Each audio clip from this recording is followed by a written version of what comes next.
The solar panels caught the morning sun like teeth, gleaming across the roofline of Marcus Chen's renovated craftsman home in Portland. He'd saved for 3 years for them, 3 years of penny pinching, overtime shifts at the architecture firm, skipped vacations. The system was top of the line, Tesla Powerwall, grid-tied inverter, the works. He'd had it installed on a Tuesday in April, and by Wednesday morning he was watching his electricity meter spin backward as his home fed power back to the grid. It was the most satisfied he'd felt in his 38 years. His neighbor, Jennifer Kowalski, had noticed immediately. She'd come over that evening with a bottle of wine and a smile that didn't quite reach her eyes. Jennifer lived alone in the duplex next door. They shared a property line but lived separately, maintaining the kind of careful distance that neighbors in Portland seemed to perfect. She was maybe 45, always put together, always hosting. Her parties had become legendary on the block. Garden soirees in summer, wine tastings in fall, elaborate brunches on weekends. "Those are beautiful," she'd said, gesturing upward with her wine glass, the late sun throwing long shadows across Marcus's backyard. "Thanks," Marcus replied, uncertain where this was going. Jennifer had never been particularly warm to him. Polite, yes, neighbor polite, but there was an edge to her, something competitive that seemed to sharpen when she looked at his house improvements. "Must cost a fortune," she continued, taking a sip. "It was an investment," Marcus had said carefully, "but the ROI is solid, should pay for itself in about 7 years. Jennifer had smiled then, and Marcus remembered thinking it looked like a shark's smile, all teeth and intention. "Lucky you. Some of us aren't in a position to make those kinds of investments." There was something in the way she said it, not a question, not quite an accusation, but something designed to make Marcus feel guilty for having what she didn't. He tried to steer the conversation elsewhere, but Jennifer had lingered another hour, asking detailed questions about the system, the efficiency ratings, the battery storage capacity. She'd written things down on her phone, nodding thoughtfully. Marcus should have read that as a warning. 3 months passed. Summer arrived, turning the Pacific Northwest into an unexpected oven. Temperatures climbed into the 90s, unusual, uncomfortable, and devastating for people without air conditioning. Marcus's solar system thrived, generating more power than his home could use.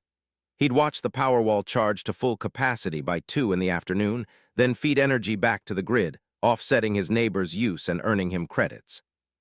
Jennifer didn't have air conditioning. He noticed her outside on the worst days, sitting in the shade of her small, covered patio, sometimes with a portable fan running. He'd see her in the early evenings, opening windows to catch the drift of cool air that finally arrived after sundown. It was uncomfortable to watch, and Marcus, who prided himself on being a good person, a thoughtful person, found himself troubled by it. That's when he first caught her. He'd stepped outside to check his outdoor electrical box, a routine maintenance thing, and noticed the heavy-gauge extension cord running from his side yard around toward her property. His first thought was that it was for something innocent, a portable fan, maybe, or some garden equipment. But it was plugged into the outlet he'd had installed specifically for his future EV charger. And when he followed the cord, he found it snaking under the fence line, disappearing into her yard. Marcus's first instinct was to unplug it immediately. His second instinct was to take a breath and handle this like an adult. He went to her door that evening, the coiled extension cord in his hand like a prop in some very awkward theater. Jennifer answered on the third knock, holding a glass of rosé. She was wearing a linen dress, her hair freshly blow-dried despite the heat. There was something performative about her, Marcus thought, like she was always ready for the camera. "Marcus," she said, surprised. Come in, I was just about to order Thai."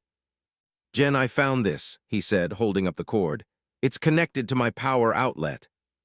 Her face cycled through emotions so quickly he almost missed it. Surprise, then annoyance, then calculation. The calculation settled into place like a mask. "Oh," she said lightly.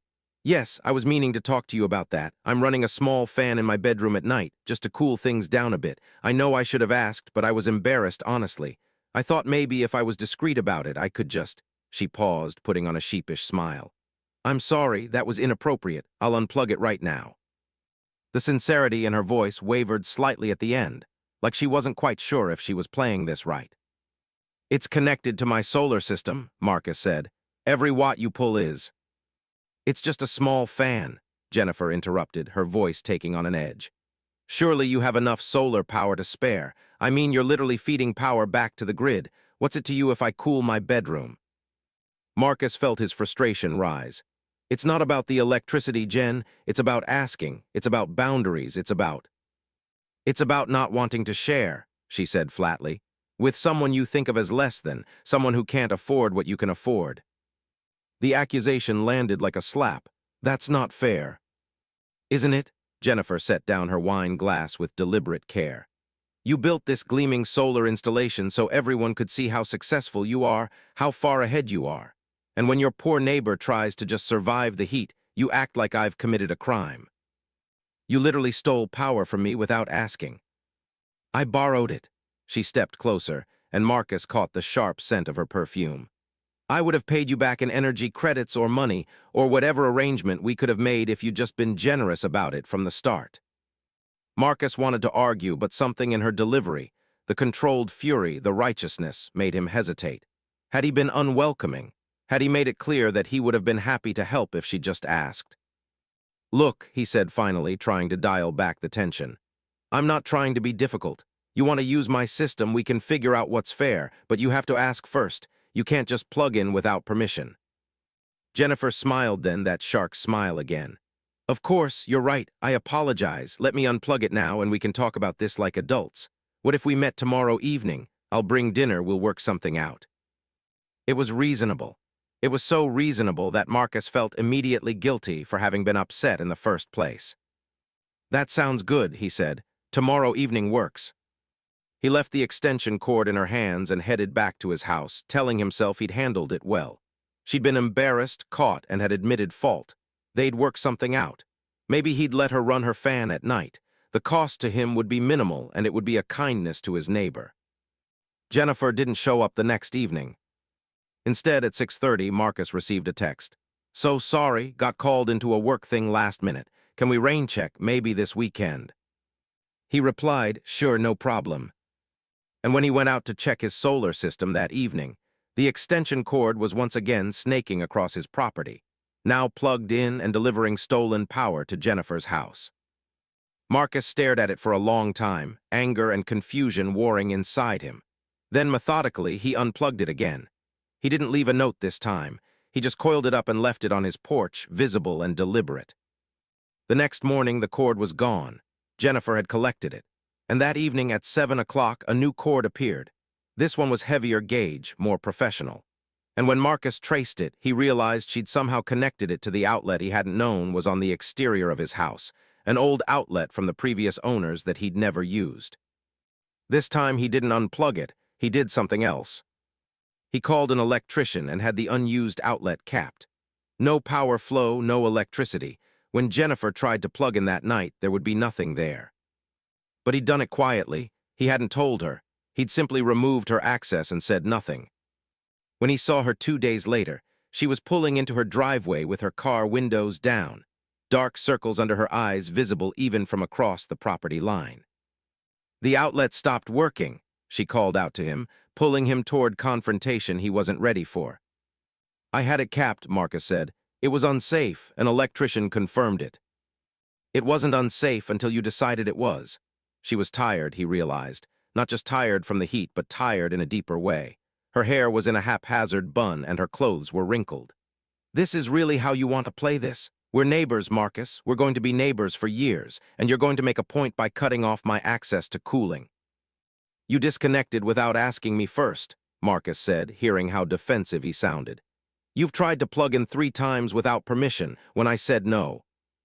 You didn't say no. You said maybe we could work something out.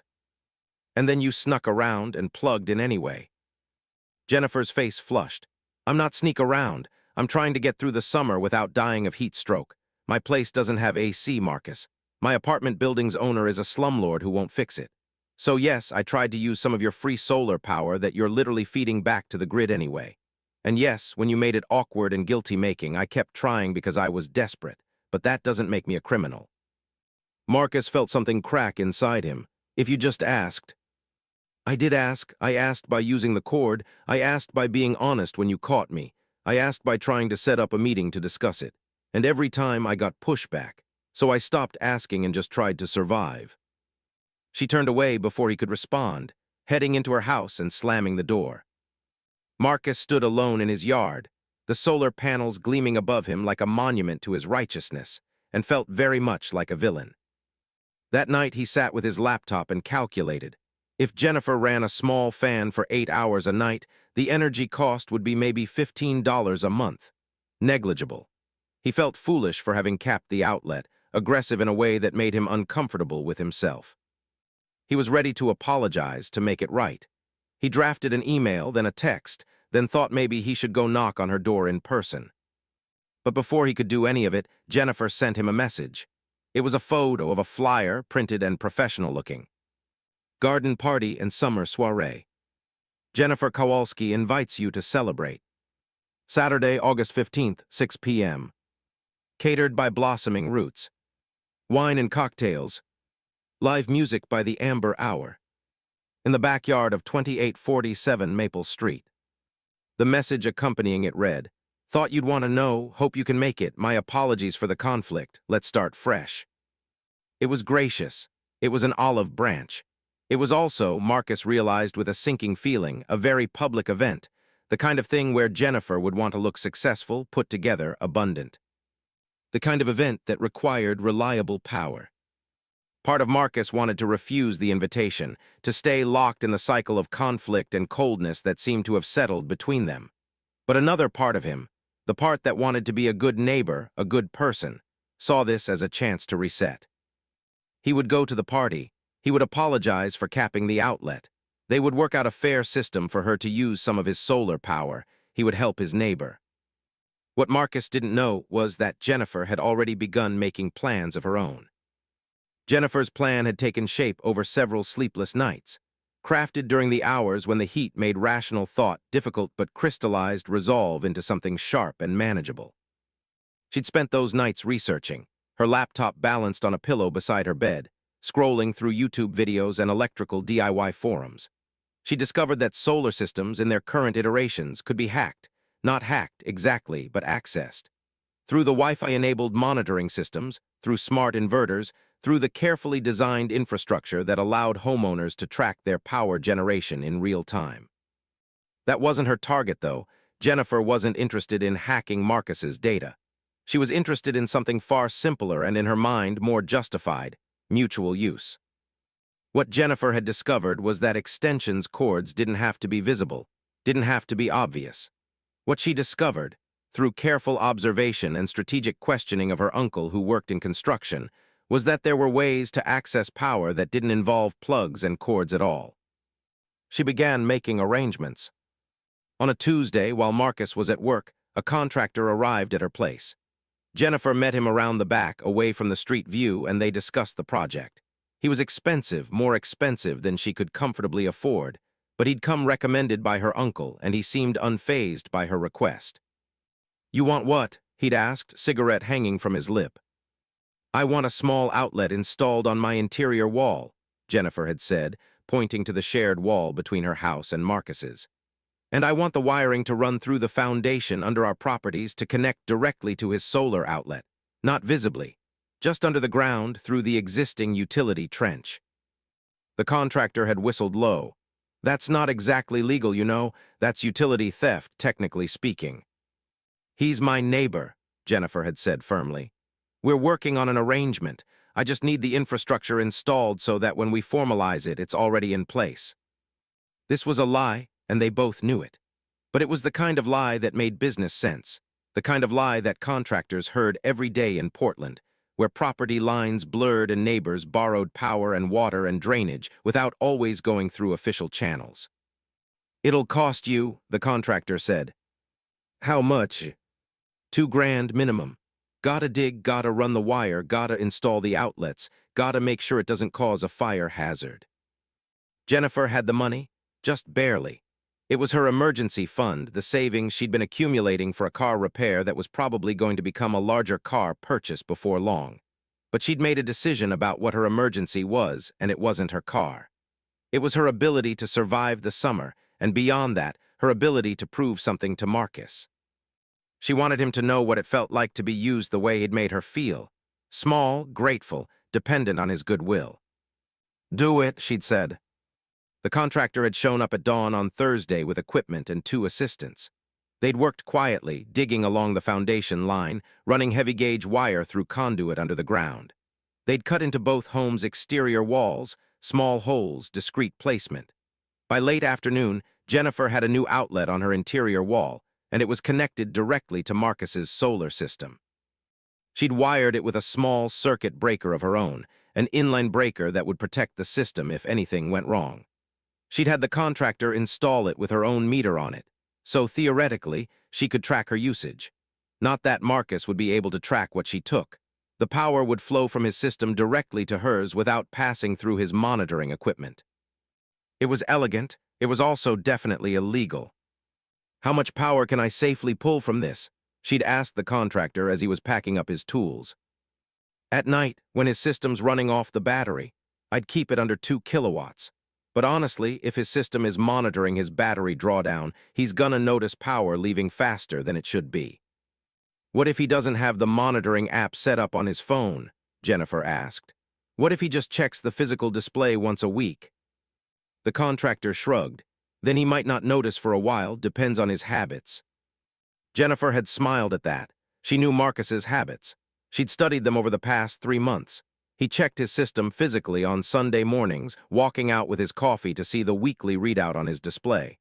That gave her 6 days of unmonitored power usage. "Looks good," she'd said, signing the check. After the contractor left, Jennifer stood in her living room, staring at the outlet on her wall. Then she'd plugged in a heavy-duty power strip and smiled. She'd ordered supplies immediately. A window air conditioning unit, professional grade. Not a portable unit, a real one that would require serious power to run. She'd had it installed in her bedroom window before the weekend.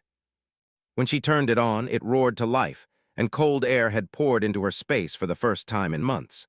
She'd stood in front of it, eyes closed, and felt tears of relief run down her cheeks. Then she turned it off and waited. Jennifer spent the next week existing in a state of pleasant anxiety. She was taking power from Marcus, feeding it through cables he didn't know existed, using it to cool herself in a way she knew he would consider theft if he ever discovered it. And if he didn't discover it, well, she was still owed it in her mind. She'd apologized for the obvious extension cords. She'd shown humility and contrition, and he'd responded by capping the outlet and making it clear that any help from him would be on his terms, given grudgingly. So she was taking what she was owed. The garden party had been her idea before the underground power line, born out of a different kind of desperation. She'd been invited to a wedding in 3 weeks, a destination wedding in Charleston for an old college friend. It was the kind of social obligation that required a certain showing, a certain level of financial security and aesthetic sophistication. So Jennifer had decided to throw a garden party of her own, a coming out of sorts, a signal to her social circle that she was thriving despite the various ways life had disappointed her. It was also, she'd realized with satisfaction, an opportunity to demonstrate abundance in front of Marcus, to show him what his solar power was enabling her to do. She'd spent 10 grand on the party, catering, wine, a small live band, decorative lighting strung through her garden, flower arrangements, the works. It was excessive. It was also very important. She'd sent invitations to 35 people, including Marcus.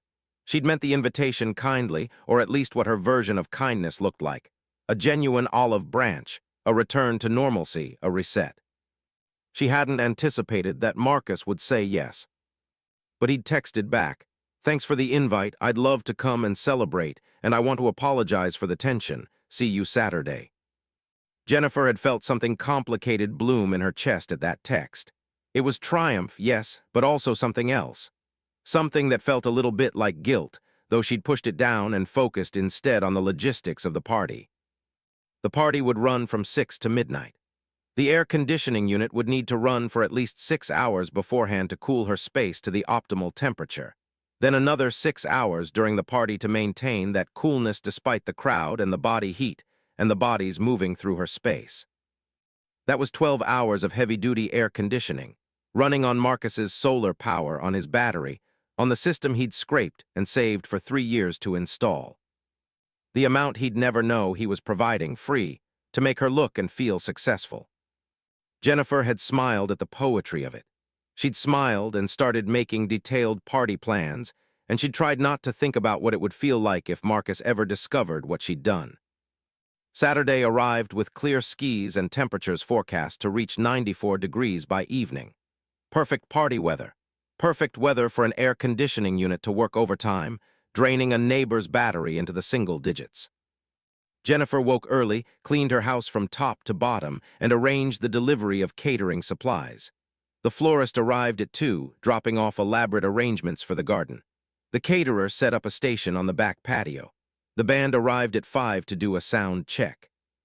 And at 3:30, Jennifer turned on the air conditioning unit and set it to maximum cold. By 4 o'clock, her house was a perfect 70 degrees. By 5 o'clock, it was holding steady. And by the time the first guests arrived at 6, her backyard was a haven of perfect temperature, sparkling lights, chilled wine, and the promise of a sophisticated evening. She'd changed 3 times, finally settling on a linen dress that cost more than she could justify, her hair and makeup done by a friend who did bridal work. She looked like someone to whom success came naturally. She looked abundant. Marcus arrived at 6:45, holding a bottle of wine and wearing a linen shirt that actually matched hers, which made them both smile awkwardly at the coincidence. "You look great," Jennifer said, and meant it. "Thank you so much for coming." "Thanks for inviting me," Marcus replied. "I really wanted to smooth things over. I've been thinking about everything, and I feel like I was too rigid about the power thing. If you need to use some of my system to stay cool, that's—" "Let's not do this now," Jennifer interrupted, touching his arm gently. "It's a party. Let's just enjoy the evening and we can talk about logistics another time." "Right," Marcus said, seemingly relieved to be reprieved from the conversation. "Good idea." Jennifer watched him move into the party, accepting a drink from the caterer, making small talk with other guests.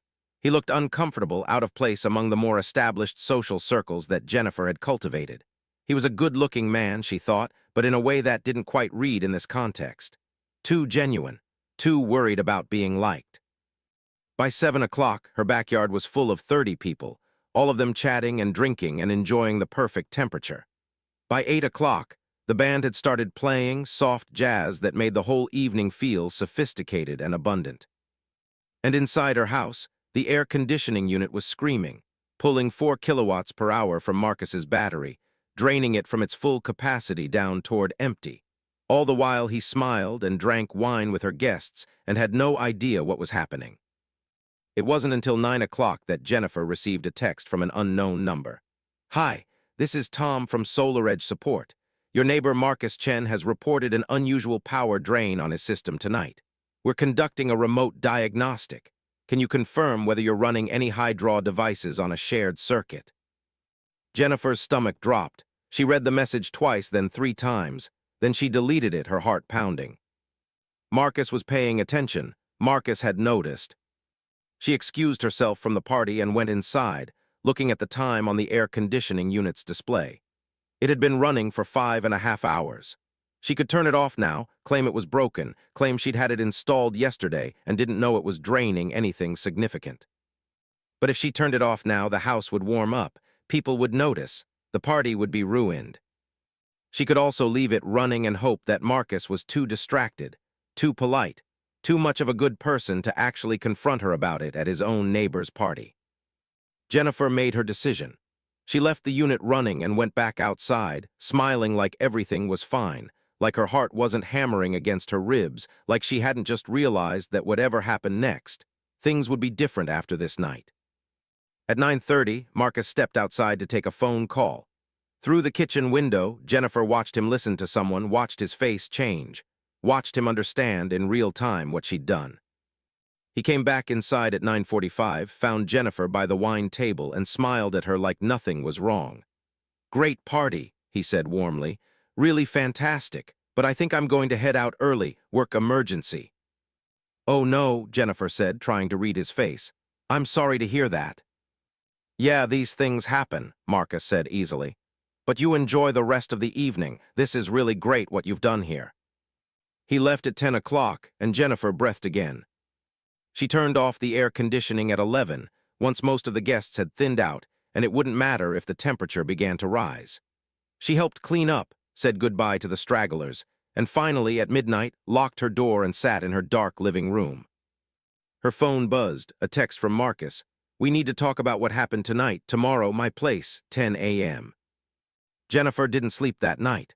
She sat in her kitchen, lit only by the ambient light from the street, and traced through all the ways this could go wrong. She'd broken the law. She'd violated his property in a deliberate and sustained way. She deceived him with malicious intent.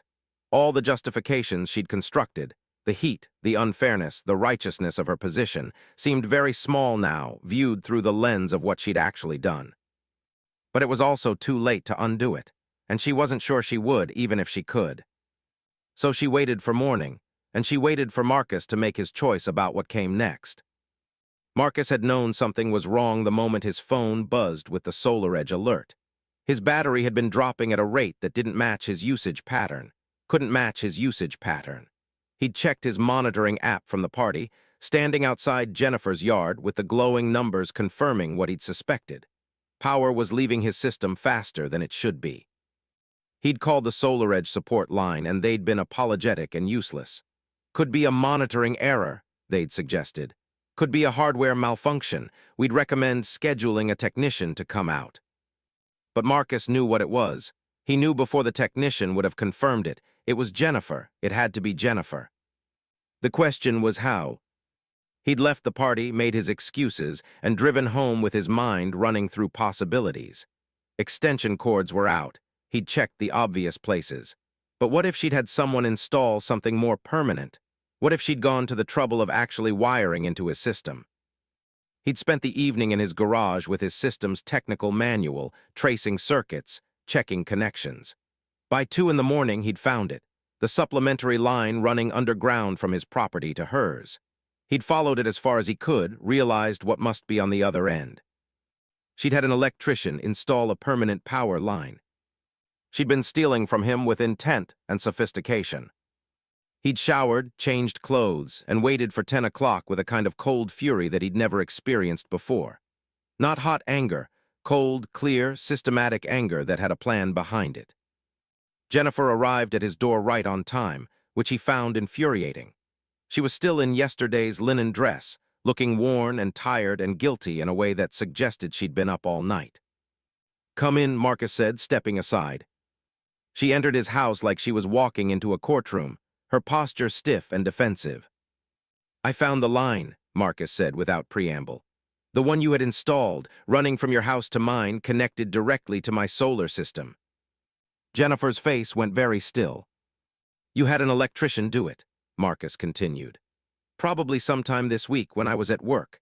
You ran heavy-gauge wire underground, installed outlets on both sides, and then you ran your air conditioning unit on my power for 12 hours yesterday while you threw a party." "Marcus," Jennifer started. "That air conditioning unit pulled approximately 4 kilowatts per hour," Marcus said, his voice very controlled. 12 hours would be 48 kilowatt-hours. My battery only has 16 kilowatt-hours of storage. So you drained my battery from full to nearly empty, and you would have drained my grid tie next if I hadn't caught you. Do you understand what you did?" "I understand," Jennifer said quietly. Do you understand that you broke into my electrical system? That you installed unauthorized wiring on my property? That this is vandalism, theft, and potentially dangerous? Do you understand that if that line was installed incorrectly, if there was any fault in the installation, it could have caught fire? It could have burned down both our houses?" "I know," Jennifer said, and there were tears in her eyes now, though whether from remorse or frustration, Marcus couldn't tell. "So why," he asked, and his voice cracked slightly on the word, "why would you do this?" Jennifer sank onto his couch without being invited to sit. She looked very small, suddenly, in his living room with its exposed brick and carefully curated mid-century furniture. "Because I was hot," she said finally. "Because I was so tired of being hot. Because I was tired of watching you enjoy this beautiful thing you'd built while I was melting in my apartment, and you wouldn't even let me use a little bit of it. Because I felt like you were punishing me for not being able to afford solar panels. So you stole from me." "I took what I needed to survive," Jennifer corrected, anger flashing in her voice. "And then you started offering to help, to work something out, and I thought maybe you were finally understanding. But then you just kept pushing back, kept making it about boundaries and rules and what's fair, and I got tired of waiting for your permission to be comfortable. Marcus felt something in him shift, a small piece of sympathy trying to surface that he forcefully suppressed. You broke the law, he said coldly. Multiple laws, and you did it intentionally with premeditation. You're not a victim here, Jen. You're someone who committed a crime. I know that, Jennifer said, and now her tears spilled over. I know that, and I'm sorry. But I'm also not sorry because what I did was wrong, but so was letting me suffer for the sake of your property lines and your principles. My principles? Marcus laughed, a bitter sound. My principle is that I worked for 3 years to install that system on my own dime, on my own property, and you violated that. You violated my trust, my space, my choices about what to do with my own resources. And I violated them because you made it impossible not to, Jennifer shot back. If you'd just been generous from the start, if you just said, hey, Jen, run a fan if you need to, this never would have happened. But you made it adversarial. You made it about ownership and control. Because you made it adversarial when you plugged in without asking. Marcus's voice rose now, his control finally cracking. This all started because you couldn't be bothered to have a conversation with your neighbor about your needs. You just decided you were entitled to my power. I was entitled to it, Jennifer said, standing up, matching his intensity. I was a human being literally suffering from heat, and you had surplus power, and you chose to guard it like it was made of gold. And now you want to make me the villain for finding a solution that didn't require your permission. The solution that violates my property and my system and my rights. Your rights, Jennifer said bitterly. You know what your rights have gotten you, this beautiful house that I can see from my place, this security system and this landscaping and this solar installation that probably costs more than I make in a year. And you get to feel good about yourself because you made it yourself, you saved for it, you did the right things. Well, congratulations, Marcus, you're successful. And the fact that that success came at the cost of your ability to have compassion for your neighbor's suffering, that's not my failure. That's yours. Marcus had no response to that. The words landed in some soft place in his chest, and he found himself struggling to remember why he was so angry. I want the line disconnected, he said finally, his voice quieter but no less firm. Today, you're going to call that electrician and have him remove it. You're going to pay for the removal, and then we're going to figure out what you owe me for the power you stole. 48 kilowatt hours at your current grid rate is about $16, Jennifer said quietly. I'll pay you for the power, but I'm not having the line removed. Excuse me. I'm not having it removed, Jennifer repeated. That line cost me $2,000, and it's staying. And I'm going to keep using it because I've realized something in the past 12 hours while I've been sitting with my guilt and my righteousness and my fear that you were going to call the police on me. Oh yeah, what's that? That you're probably going to call the police on me anyway, Jennifer said. And if you are, then I might as well get my money's worth out of that line before you do.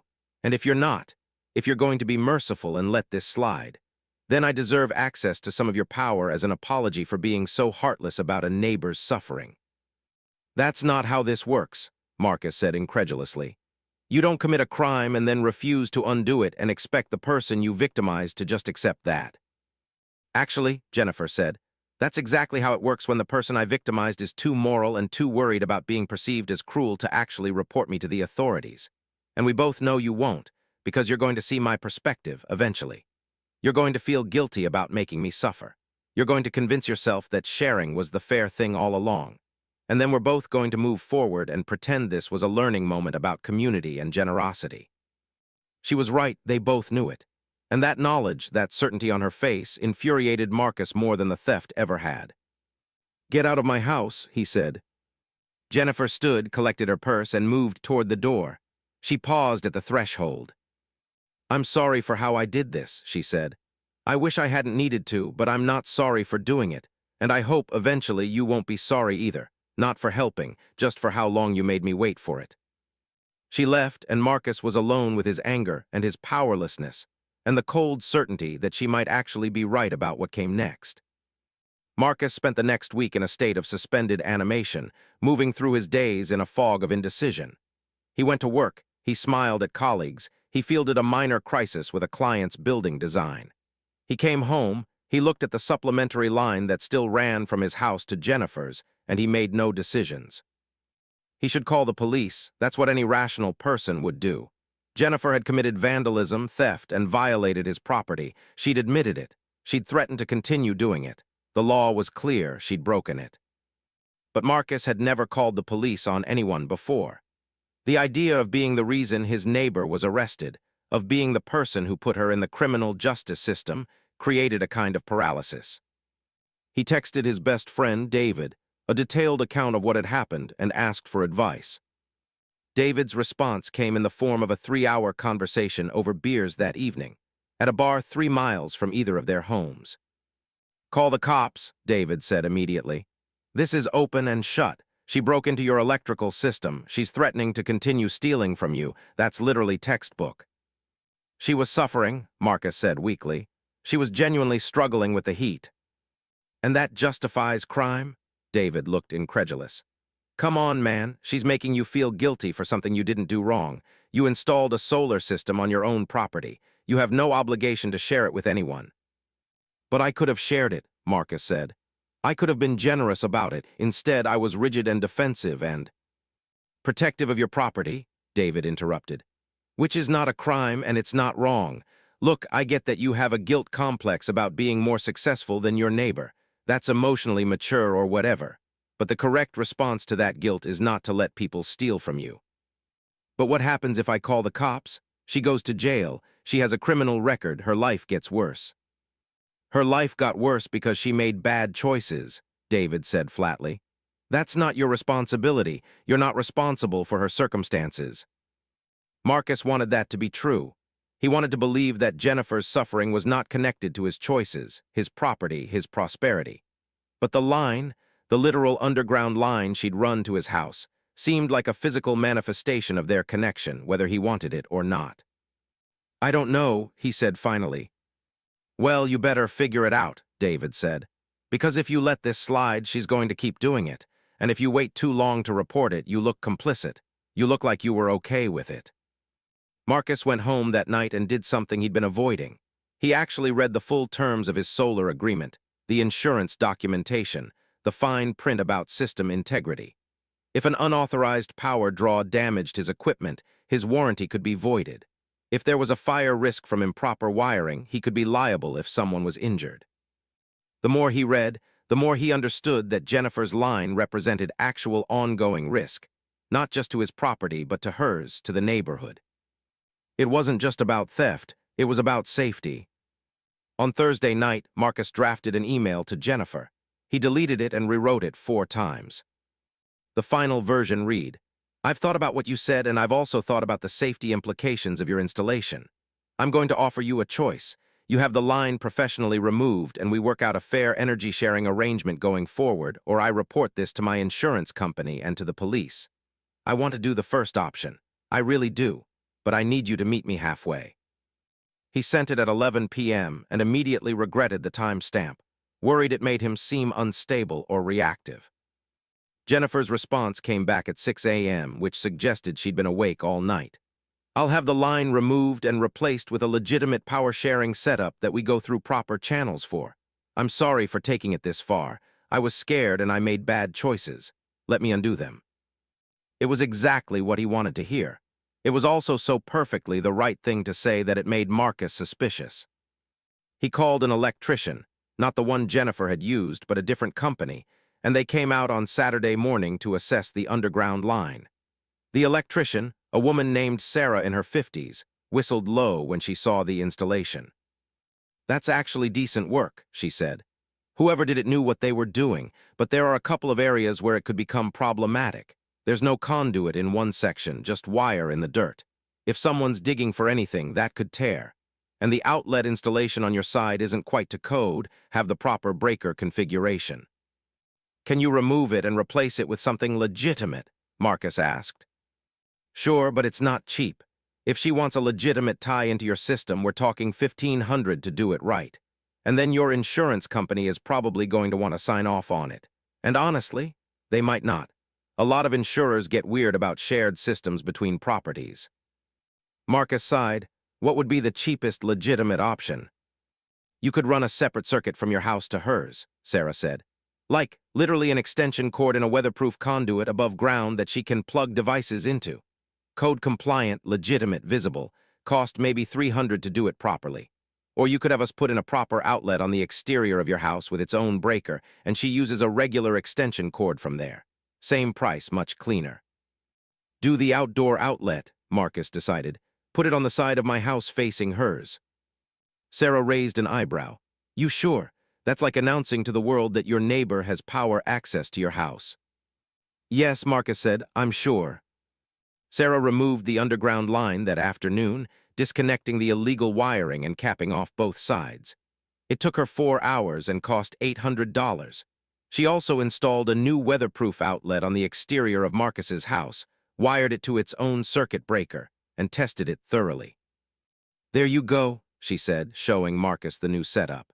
Proper outlet, proper breaker, legitimate power sharing if you want it. You control the breaker on your end so you can shut it off anytime, and everything's visible and above board.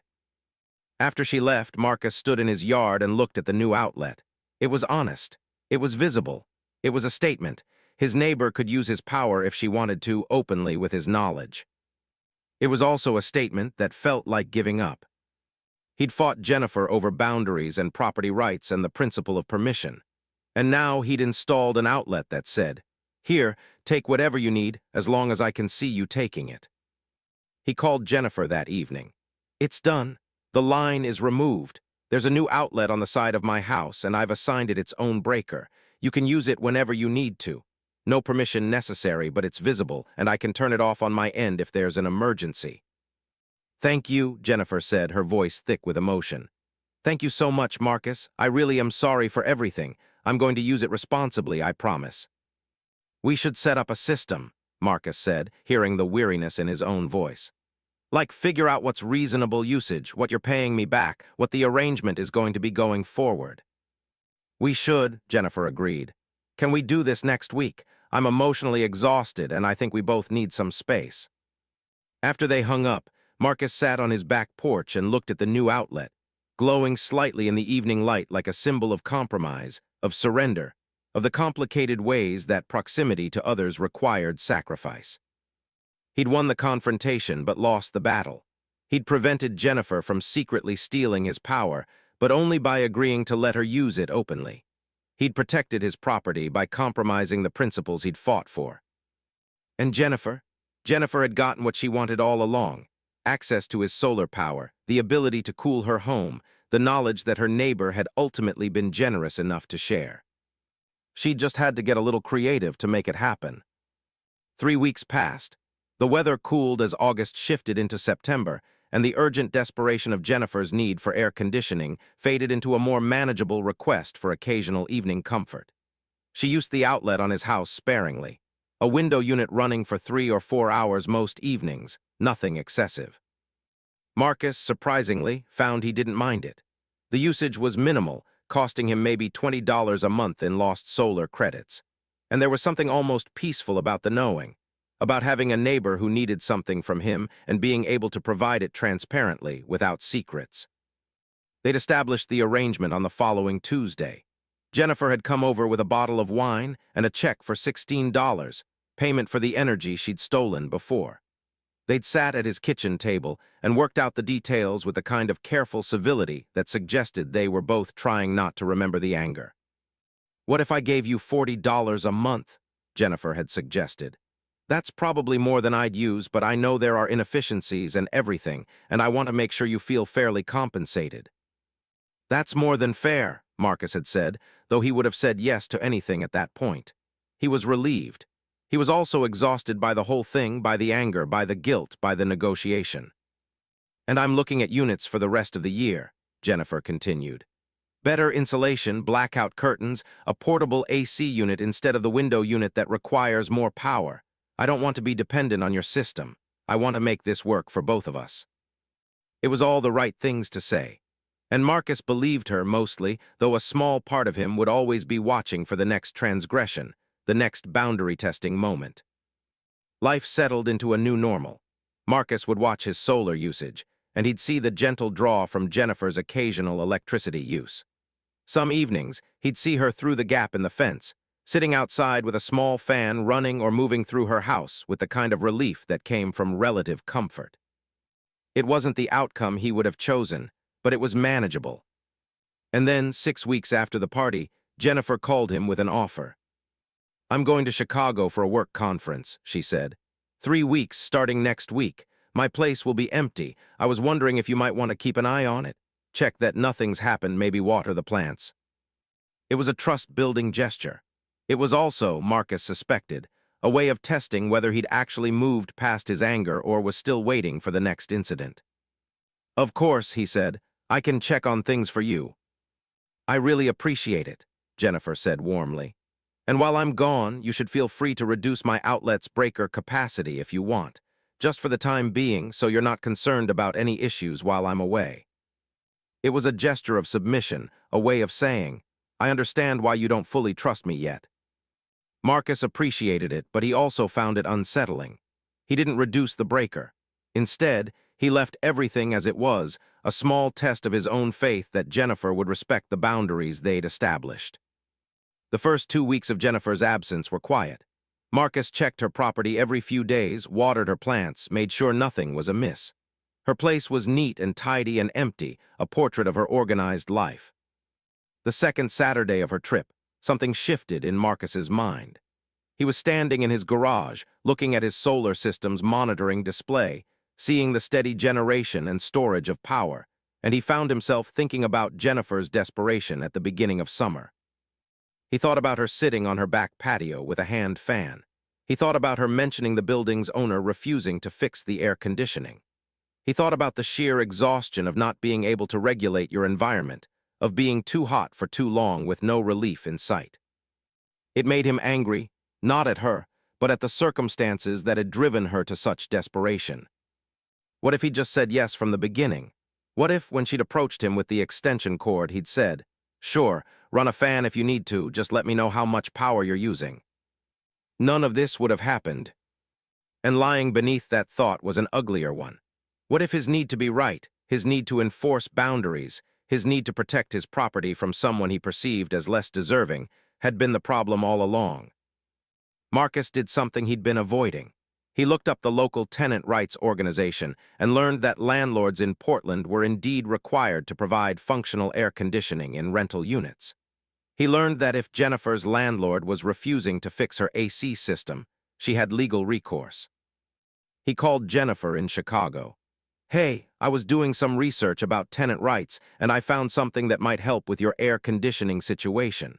If your landlord is refusing to fix your system, there's a legal process." "Marcus," Jennifer interrupted gently, "I appreciate it, but can I ask you something?" "Yeah, of course." "Do you think I haven't already looked into that?" She sounded sad, a little tired. "Do you think I haven't called my landlord multiple times? Do you think I haven't threatened legal action? He's a slumlord with a portfolio of 50 units across Portland. He ignores every notice, every threat. By the time the city forced action, it would be November, and I would have suffered through the entire summer." "Right," Marcus said quietly. "I'm sorry, I should have helped you." "You are helping me now," Jennifer said kindly. "That's what matters, we're helping each other. I've learned to ask for things I need instead of taking them, and you've learned to give things I need instead of hoarding them. That's growth." After he hung up, Marcus sat in his living room and felt the weight of his own selfishness very clearly. Not the cartoon villain kind of selfishness, the obvious cruelty of someone who liked to hurt others, but the subtle, self-righteous kind, the kind that let him feel morally superior while someone else suffered. He started making arrangements. When Jennifer returned from Chicago, she found a note taped to her utility meter from the electric company. She called Marcus immediately, confused. "What is this?" she asked. "I had the company upgrade your building's meter," Marcus said. "And I contacted your landlord and made him aware that if he doesn't get your air conditioning system fixed within 30 days, I'm going to be providing utilities to your unit directly, at my cost, which would actually cost him money because they'd have to split the billing." There was a long silence. "Marcus," Jennifer finally said, that's too much, that's." "It's not enough," Marcus said. "But it's what I can do, and it's not charity. It's just me actually taking seriously the idea of being a good neighbor instead of just talking about it." Your landlord is going to think you're insane. Probably, Marcus agreed. But he's also not going to want to pay for the meters to be split, so he's going to fix your AC. And then you won't need my outlet anymore, and we can just be normal neighbors. I like the outlet, Jennifer said quietly. We can keep the outlet, Marcus said. But it should be because we both choose to have it, not because you have to steal to survive. Jennifer's AC was fixed within 2 weeks. Her landlord, facing the prospect of additional utility costs and the kind of social pressure that comes from a proactive neighbor making trouble, suddenly found the motivation to call in a contractor and handle the repairs. By late September, Jennifer had a functioning air conditioning system and a cordial relationship with her neighbor who had, for better or worse, become involved in her life in a way that neither of them had anticipated. They fell into an easy pattern. Jennifer would occasionally use Marcus's outlet for supplemental cooling on the hottest evenings. In exchange, she started bringing over baked goods, helping him with yard work, being the kind of neighbor he'd actually wanted her to be from the start. It wasn't friendship exactly. It was something more measured than that.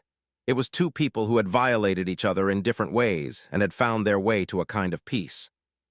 But Marcus sometimes still thought about that moment, the moment when he'd considered capping the outlet to prevent her use. The moment when he'd felt so justified in his anger that he'd been willing to cause discomfort to teach a lesson. He wondered what would have happened if he'd held firm on that anger, if he'd actually called the police, if he'd pressed charges and made the whole thing into a larger drama. Jennifer wondered the same thing, particularly on the nights when she sat in her cool apartment with a glass of wine and felt grateful that Marcus Chen, despite everything, had chosen compassion over punishment. It was the best outcome of a bad situation, which is to say it wasn't really an outcome at all, just a temporary truce, a moment of balance before the next conflict, the next lesson, the next time proximity to others would demand something difficult from them both. Winter arrived in Portland the way it always did, gray, wet, and inevitable. The solar panels that had been the center of Marcus's pride and Jennifer's desperation suddenly became far less significant. The hours of daylight shrunk. The generation capacity of his system dropped dramatically. The need for air conditioning became a distant memory, replaced by the need for heat and comfort in an entirely different way. Marcus's mood darkened with the weather. The autumn peace he'd maintained with Jennifer began to feel fragile, like it was built on the temporary circumstance of mild temperatures rather than any actual resolution of their conflict. Because the truth was, nothing had really been resolved. Jennifer had gotten what she wanted, access to his power, access to his generosity, access to the solution to her problem. Marcus had prevented a legal confrontation by choosing mercy. But the underlying power dynamic, the fundamental unfairness of their circumstances, remained unchanged. Jennifer was still renting in a building with a negligent landlord. Marcus still owned a beautiful house with cutting-edge technology. The gap between them hadn't closed, it had just become less visible. In November, Marcus received his property tax assessment. It had gone up 15%, not because his property value had increased significantly, but because the solar installation was recognized as a major home improvement and the county wanted their piece of its estimated return value. His annual property tax bill went up by $900. He paid it without thinking, because it was manageable, because he had good income, because this was simply what happened when you owned property and improved it. He didn't tell Jennifer about it, not because he wanted to hide it, but because it felt awkward, like bragging about his wealth right when he was supposed to be sympathetic to her struggles. That was his first mistake. Jennifer found out about it not through Marcus, but through a conversation with another neighbor who mentioned, in passing, that she'd been impressed by the solar installation, but hadn't wanted to follow suit because of the property tax implications. Probably not worth it if you're not planning to stay in the house forever, the neighbor had said. Jennifer had put the pieces together and asked Marcus about it directly. Are you paying more in property taxes because of the solar installation? Yes, Marcus admitted, an additional $900 a year. Jennifer's face had gone very still. $900 a year. It's a legitimate increase in property value, Marcus said, hearing how defensive he sounded. You're paying $900 a year extra, Jennifer said slowly. For a system that produces power that you have so much of, you give some to me. You're literally paying to be too successful, and you're paying it without thinking about it because it's manageable for you. Where are you going with this? Marcus asked, though he already knew. I'm going with the fact that you built something that makes money for you, Jennifer said bitterly. Your solar panels reduce your electricity bill and increase your property value and generate credits, and eventually they'll pay for themselves. And then every year after that is profit. And yes, you have to pay property tax on that profit, but that's a luxury problem, Marcus. That's a problem that only rich people have, paying taxes on investments because the investments are so successful. This is about the outlet, Marcus said, understanding dawning. You're saying I have too much and shouldn't have it. I'm saying, Jennifer said carefully, that I helped you feel okay about what you have by not actually making you sacrifice anything for it. I used your outlet and you felt generous. I baked you cookies and you felt like a good person. And the whole time, nothing actually changed. I'm still a renter in a building with a negligent landlord. You're still a property owner with equity accumulation and tax breaks and the kind of security I'll probably never have. So what do you want? Marcus asked. You want me to feel guilty? You want me to give you money? I want you to understand that the solar panels aren't a charity, Jennifer said. They're an investment in your future.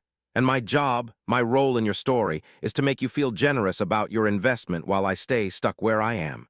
That's the deal we made, even if we didn't say it explicitly. That's not what happened, Marcus said, but it was a weak protest. Isn't it? Jennifer asked. Tell me one thing that's actually changed for me, Marcus. Tell me one material change in my circumstances. Marcus couldn't. Jennifer's situation was still precarious. She still rented. She still didn't own property. She still had no equity accumulation, no investment growth, no long-term security. What she had was permission to run a window unit in the summer, and a neighbor who occasionally felt guilty about his success.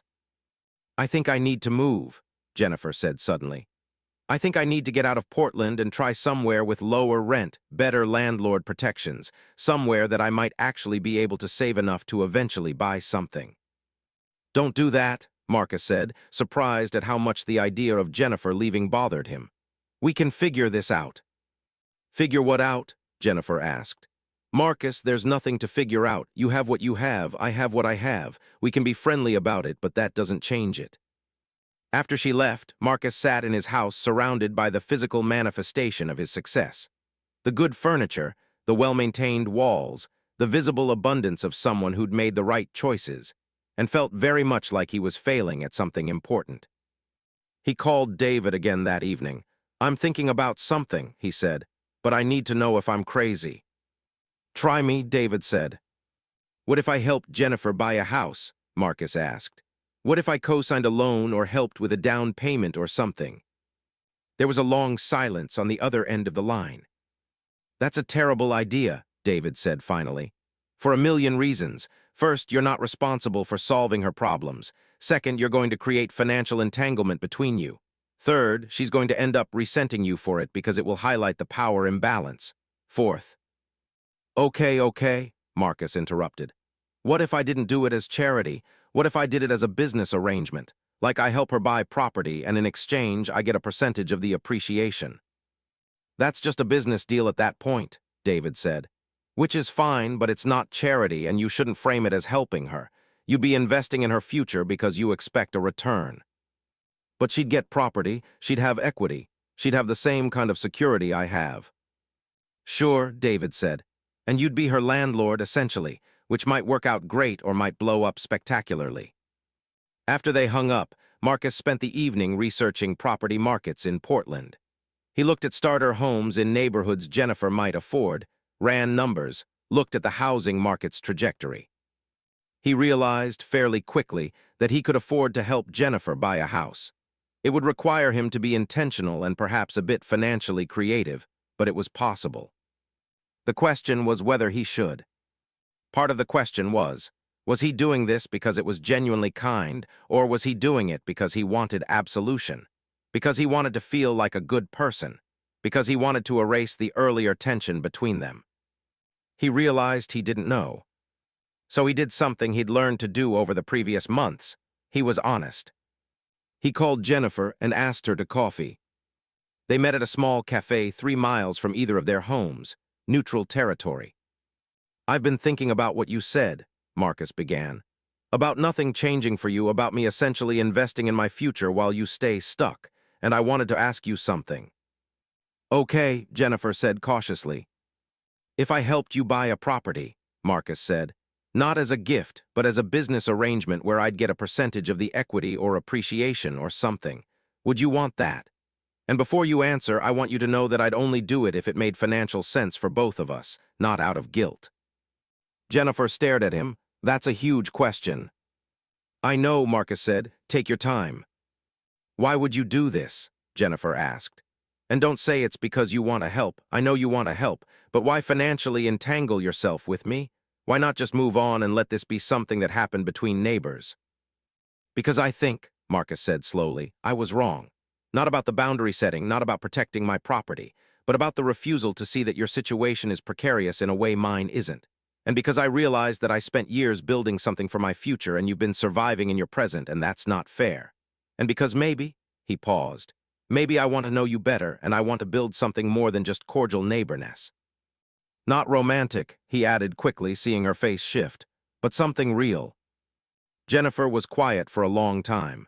I need to think about this, she said finally, because part of me wants to say yes immediately, and part of me is terrified of the obligation that would create. That's fair, Marcus said. Over the next month, they met several more times and talked through the logistics. Marcus connected Jennifer with a mortgage broker he knew. They ran her credit, assessed her financial situation, looked at what kind of property she could afford with his help. By mid-December, they'd found a small cottage in a transitioning neighborhood in southeast Portland. 3 bedrooms, a yard, built in the 1940s and needing some love but structurally sound. It was $85,000. Jennifer could get a mortgage for about $60,000 with the down payment help Marcus provided. The arrangement they settled on was that Marcus would have a second mortgage for the remaining $25,000, which Jennifer would pay back over 15 years. Additionally, if the property appreciated, Marcus would get 30% of that appreciation when Jennifer sold or refinanced. It was as fair as they could make it. It was also complicated enough that they both signed extensive documents and had lawyers review everything. Jennifer closed on the house on December 23rd.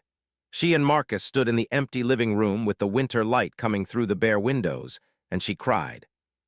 Thank you, she said. I don't even know how to thank you. Thank you, Marcus said, for being honest about how unequal things were, for not just accepting the outlet and the cookies and the friendly neighbor routine. They didn't say anything more, but there was a shift between them, not friendship exactly, but something more substantial. A real entanglement, financial and personal and complicated. As Marcus drove home that evening, he thought about how the summer had started with conflict and theft and violation. It had moved through confrontation and forced compromise, and it had ended perhaps with something more like genuine partnership, complicated, imperfect, but real. The solar panels on his roof still gleamed in the pale winter sun. His battery was full. His house was warm. And in southeast Portland, in a small cottage with a yard of her own, Jennifer was experiencing the beginning of property ownership, of equity accumulation, of the same kind of security that Marcus had built. It wasn't perfect resolution. It was never going to be perfect. The power imbalance would always exist. The economic gap wouldn't close entirely, but it had shifted. And that shift, Marcus realized, was its own kind of justice.